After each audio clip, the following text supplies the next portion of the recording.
केंद्रीय मंत्री कौशल किशोर इस वक्त मेरे साथ मौजूद हैं। मंत्री जी, आज बहन मायावती जी का जन्मदिन था।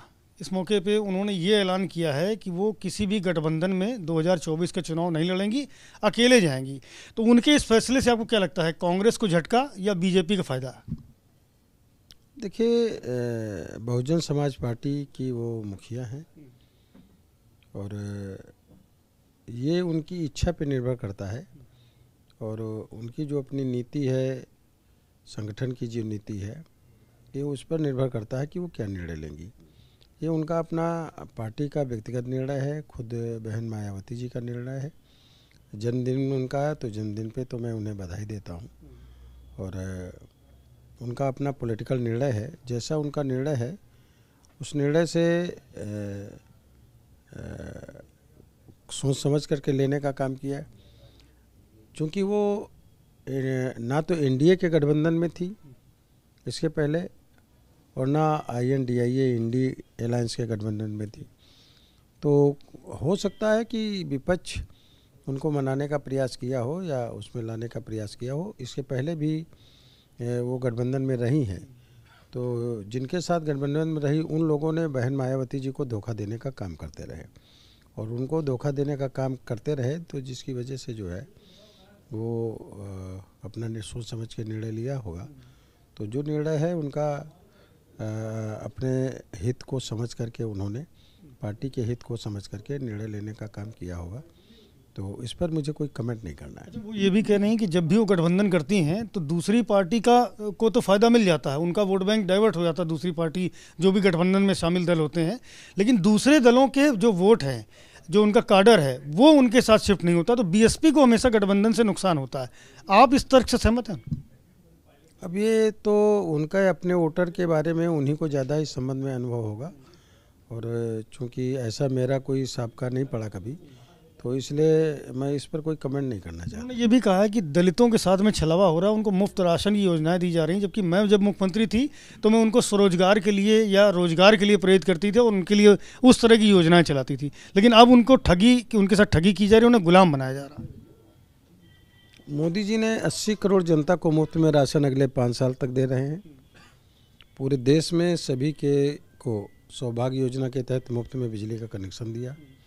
9 करोड़ 60 लाख महिलाओं को गैस सिलेंडर चूल्हे दिए। 75 लाख महिलाओं को जो रह गई हैं उनको फिर से देने जा रहे हैं। इसके अलावा जो है 4 लाख महिलाओं को आवास देने का काम किया। 4 करोड़ महिलाओं को आवास दिए और 10 करोड़ महिलाओं को शौचालय, 55 करोड़ लोगों को मुफ्त में इलाज देने का 5-5 लाख रुपए का। किसानों के खाते में 6-6 हज़ार रुपये। अभी 2 करोड़ महिलाओं को जो स्वयं सहायता समूह चलाती, उसमें बड़े पैमाने पे वंचित तबके की हैं, SC ST या OBC समाज की हैं। 2 करोड़ महिलाओं को लखपति दीदी बनाने का और स्वयं सहायता समूह चलाने वाली 15,000 स्वयं सहायता समूह को 15,000 ड्रोन दे करके उन्हें नमो ड्रोन दीदी बनाने का मोदी जी ने ऐलान किया और उसको ज़मीन में उतारने का काम कर रहे हैं।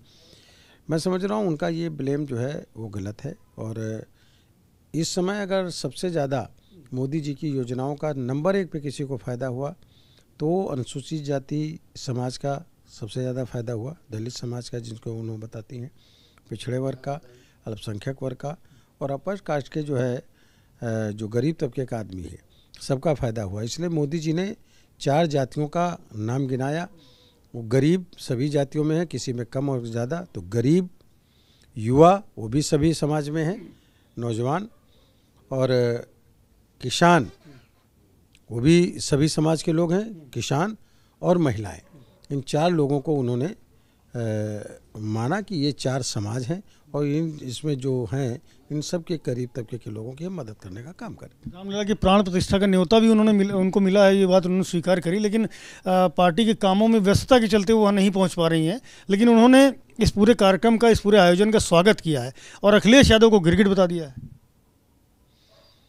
स्वागत किया, इसके लिए बहुत अच्छी बात है और चूँकि राम मंदिर में प्राण प्रतिष्ठा का स्वागत बहन मायावती जी ने किया तो उनका स्वागत हम भी करते हैं और अभिनंदन भी करते हैं उनका इसके लिए कि उन्होंने स्वागत करने का काम किया। और अखिलेश जी के बारे में उनका अपना ज़्यादा अनुभव है और चूंकि उनके साथ गठबंधन रहा है और ये 2 बार गठबंधन हुआ, एक बार मुलायम सिंह यादव जी के पीरियड में, दोबारा अखिलेश यादव जी के पीरियड में, तो वो अच्छी तरीके से उनके बारे में जानती हैं और वो अपने अनुभव के आधार पर बोलने का काम कर रही हैं। बहुत शुक्रिया हमसे बात करने के लिए। केंद्रीय मंत्री कौशल किशोर हैं, जिन्होंने बताया कि न केवल मोदी सरकार बल्कि योगी सरकार लगातार दलितों के उत्थान के लिए काम कर रही है और 2024 में इसके नतीजे भी सकारात्मक तौर पर देखने को मिलेंगे। कैमरामैन प्रेम सिंह के साथ संजय त्रिपाठी, ABP न्यूज़, लखनऊ।